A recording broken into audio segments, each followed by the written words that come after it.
Josh Allen, when speaking to reporters after the Bills' 31-19 win over the Saints, said that the Bills didn't do themselves any favors. And honestly, to me, that was the story of this game. They consistently shot themselves in the foot, and some glaring issues that we've been concerned of over your Buffalo Bills reared their ugly heads for a good portion of this game until Buffalo was able to kind of coast to a victory there in the fourth quarter. Josh on 3rd and 5 in Saints territory took it off up the middle, breaking a couple tackles, and staying up for the first down. Ended up dropping it in the bucket to a wide-open Dalton Kincaid there on the ensuing play. And the Bills went up 2 scores and were able to kind of be in control of this game for the last 10 minutes or so. But before that, man, to be honest, this was an ugly performance by our Buffalo Bills. There's a lot to talk about in terms of things that they did wrong, so we'll get to all that in just a moment. But first, make sure you are subscribed to the channel, the Bills Breakdown here, and please change this number real quick because it's scaring me a little bit. We were live for Bills versus Saints in Week 4, and we'll be doing Bills watch parties all season long. Also, videos just like this on the channel every single day.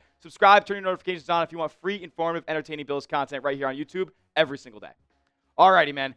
This doesn't tell the whole story, but what I will say is the Bills still have their glaring issues in a couple of areas, specifically on 3rd down, specifically on 3rd and long. The Bills constantly, and they got bailed out in a couple of scenarios, talking about Brandon Cooks, or the Olave, excuse me, drop in the end zone that hit the ground. That was a 3rd and 13 where the Bills got gashed and got lucky on that one. Talk about the run defense, absolutely atrocious. Offensive line was a problem, and I think we can kind of start there as Josh Allen had a really solid performance today, 16-22, 209, 2 touchdowns, and did have his first turnover of the season. Keon Coleman beat his man down the sideline on the route, and the safety, Jonas Sanker, the rookie for New Orleans, came over and just made an excellent play on the football.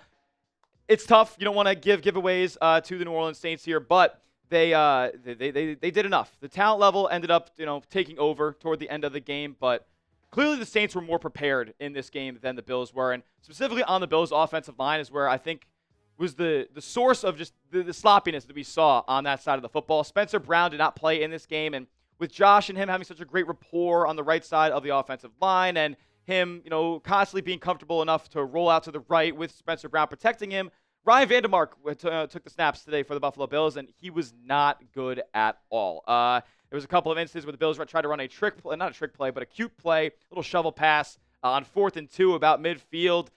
Vandermark had an assignment to block on the play. He didn't hit it, and Shakir got stuffed for about a 2-yard gain. Or, excuse me, for basically it was 4th and 2, and he got stopped at the line of scrimmage. They got stuffed and turned the ball over, and that's when I believe the Saints were only down a score, and they could have taken the lead with a touchdown. It would have been a lead with the touchdown had Brandon Cooks come down with that football. It was a bad ball by Rattler, but they ended up settling for 3, and the Bills made him pay and went down and scored a touchdown on the next drive. But Vandermark was not good. Need Spencer Brown back. I am glad that the Bills were able to come out of here with a double-digit win once again by playing their C-plus game without their starting right tackle, a guy who's been graded one of the highest right tackles in the National Football League this season. So hopefully we get him back after the one game miss with his little calf scare, and he'll be back, and the Bills' offensive line will be at 100%. Let's talk about James Cook a little bit here. This guy might be top 5. I'm not joking to you. The Bills' blocking is one thing. Look, he's had a good number of lanes to run throughout this season so far. But 22, 117 again. Another game with James Cook more than 5 yards per carry. And he got in the end zone again for the 8th consecutive game, setting a Bills franchise record. James Cook continues to cook. And honestly, guys, it looks like he's outplaying his contract extension of $12 million a season right now. Maybe he was right to be barking for $15 million on IG Live way back when, because he continues to dazzle, man. It was just, it felt like 5 yards every single time. Every run I saw today was up, James Cook getting a push, James Cook getting positive yardage. Happens every single play, and he didn't even really have a huge long run that I remember from today. So just kind of got it done the hard way, efficient in between the tackles, running 3 yards in a cloud of dust, but in this case, 5 yards in a cloud of dust for James Cook. Khalil Shakir, what a game for him. 5 grabs, 69 yards, and a touchdown. The Bills' first touchdown of the game came on a little swing pass, screen pass to Khalil Shakir on the right side of the field, and it looked like he was going to get wrapped up. And then he ends up staying up, insane contact balance, and insane balance, staying in bounds as well, down the sideline, 43-yard touchdown score. When, Khalil Shakir has the ability to do stuff like that, Josh Allen doesn't need to throw the ball 40 yards down the field all the time. So happy with the performance that we saw from Shakir here. Didn't see too much from Dalton Kincaid as he continues to kind of break out, but what we did see was wide open touchdown, 28 yards down the right sideline for Dalton Kincaid. I would have liked to see him get a little bit more involved previous to that play, but shout out to the Saints DBs, man. They actually did a good job covering during this game because a lot of the sacks that Josh Allen sustained, to be honest with you, were coverage sacks. Like, the Bills receivers were not getting open for the most part. Keon Coleman had a couple of grabs, nothing too crazy here, 3 for 45, no scores, and he was active during the beginning of the game, as I'm talking about Keon Coleman here. It's one of those things where, is the breakout happening, or is it just not consistent enough just yet for his number 0 here? I think he's been solid for the most part, but I'm not necessarily sure that I'm confident that he'll ever be an alpha for your Buffalo Bills. Made some nice plays, had some good separation along the boundary. He was kind of working Kool-Aid McKinstry for a little bit, but didn't make the biggest impact overall on the football game. We'll talk about the Bills' defenders that I thought made the biggest impacts. As a couple of guys, Terrel Shavers did a good job blocking. Elijah Moore, I thought, had a pretty solid game, even though it's not going to show up a ton on the stat sheet as well. Bills' offense was pretty good. Let me know what you guys think confidence level-wise, because it looked pretty sloppy down in the comment section. Scale for me 1 through 10. Let's talk about the defense, but in a second, because I got to tell you guys about these awesome Bills shirts right here. Look, this Pro Bowl, who likes the Pro Bowl? But I like that design. I like this icy Josh Allen little silhouette kind of jersey here. What about this one with the throwback graphic tee, like kind of a 90s-esque one to that? What about Josh diving for the pylon in the snow against the Niners? All these shirts and more are at this link right here, chatsports.com/Buffalo sale. Chatsports.com/Buffalo sale to get yours today. That link's in the comment section and description of today's video. Go get yourself some fresh Bills gear today. Alrighty, let's talk about the defense a little bit here, because the Saints were prepared. The Saints, after the Bills came out and scored on their first drive, were ready. They punched the Bills right back. They were getting a good push at the line of scrimmage. Alvin Kamara did an unbelievable job today keeping the Saints in this game. He was constantly seeing a push from his offensive line. He was constantly getting to the edge on Bills defenders. Spencer Rattler specifically was getting way too much mobility. Crazy ball carrier moves by Spencer Rattler here. He was shaking Bills defenders at the second level. Shaq Thompson, I can remember one play specifically on like a 3rd and 7. Out of their shoes.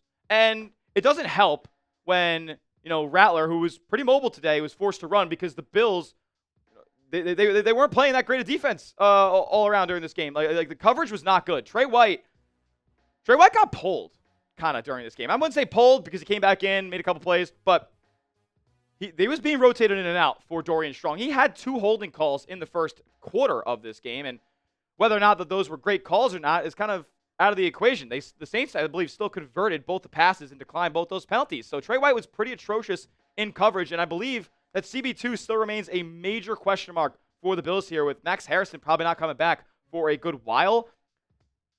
I mean, were we really expecting 30-something-year-old Trey White to come out here and be an all-pro again after a couple major injuries? It was nice for the beginning of the season, but I don't know if this is a long-term thing that's going to work out. Brandon B might have to be working the phones on corner like he did in 2023, bringing in Rasul Douglas. Deion Walker continues to be a stud, man. This guy was a steal of the NFL draft in the 4th round. 2 tackles for loss once again. He had one where he just blew up an entire Alvin Kamara run on like 3rd and short or something like that, or 2nd and short. Absolutely engulfed him. He's 6'7", like 350. Unbelievable specimen Deion Walker is. Continues to make plays. He looks like the Bills' starting defensive tackle next to Ed Oliver for the foreseeable future. But I will say, man, TJ Sanders made a couple of plays today. The guys in relief of Ed Oliver made some plays. Jordan Phillips had a nice stop as well. Terrel Bernard did go down in this game with a little bit of an injury. He was able to come back in, just only missing 1 play. So not exactly sure. Maybe it was more hurt than injured thing there. I think it actually was he got stepped on by Jordan Phillips along the line of scrimmage, like on the back of his heel, kind of tweaked his ankle a little bit, but more of a hurt than injured thing there. He was solid, had a QB hit on a couple of blitz calls from the Bills here, so I thought they did a good job with selectively blitzing the Saints. A couple of times Terrel Bernard came unblocked at Rattler and made his life hell back there. So good stuff overall on that front, but again, the run defense has to be addressed. The Saints were averaging, I don't even know what it ended up being. I don't know how many, what was Alvin Kamara's yards per carry during this game? I need to see that, because he consistently felt like he was getting just as positive of pickups as James Cook was every single time he got the football. Joey Bosa was solid as well. He did end up getting a sack in this one, 2 QB hits, a tackle for loss. Like he was out there, but it was almost like a few and far between thing for me with Bosa here. Like, he made a couple of highlight plays, but was I really feeling his presence a ton in the run game in this one? Really getting to Rattler in the second and third quarter? Not really so much. Okay, so Alvin Kamara was a 4.7 yards per carry here, but Kendre Miller was getting bursts up the gut all the time. What was his? I think he should be right around there as well. Yeah, 6 yards a carry for Kendre Miller, and then Spencer Rattler as a quarterback, he was getting first downs left and right scrambling on them. Like, he was good today. I know it doesn't suggest that he was that good, but Spencer Rattler played a good football game today. They put up 19 points. They didn't do that last week against the Seahawks. So Bills definitely have some soul searching to do on the defensive side of the football. A.J. Epinesa made an impact as well. He did actually had the final sack of the game on Spencer Rattler that kind of just put this thing on ice. Bills were already up 2 scores. Not a ton of pressure, but good to see Epinesa making a play. Overall, though, defense, I don't know if it's good enough to win a Super Bowl, guys. I'm teetering back and forth, but based on the last 2 matchups, the only time that the Bills have played a good defensive game for 60 minutes was when the team didn't throw the ball in Week 2 against the Jets. There are some things to definitely shore up. The coverage isn't great either. We talk about the run defense, but the coverage on receivers is not great either. Things need to change. We can't be allowing the Saints to run for $189 because they're not even one of the better rushing attacks in the NFL. What's our overall grade on the performance for me? Let me know down in the comment section, A, B, C, D, or F. We'll talk a little bit more later on today about some guys who got banged up during the game, maybe some injuries. The Bills did lose Cameron Johnston for a little bit, so I'm interested to see how that kind of goes. He wasn't great either. They kind of have to maybe look at making another change at the punter position here over the next couple of weeks, because if and when they do have to punt, it has not been pretty through the first 4 weeks of the season. So we'll keep our eyes on that. We'll keep our eyes on all the injuries, and we'll highlight somebody who made a real big impact on the game on a later edition of the Bills Breakdown coming out tonight. But the Bills win 31-19. That will do it for today's edition of the show. Give me a follow over on Twitter at Tyler J. Smith. 2 H's because the name's common, but I am not. And make sure you are subscribed to the channel as well. Free Bills videos every single day right here on the Bills Breakdown. And we'll see you guys in the next one. As always, let's go, Buffalo.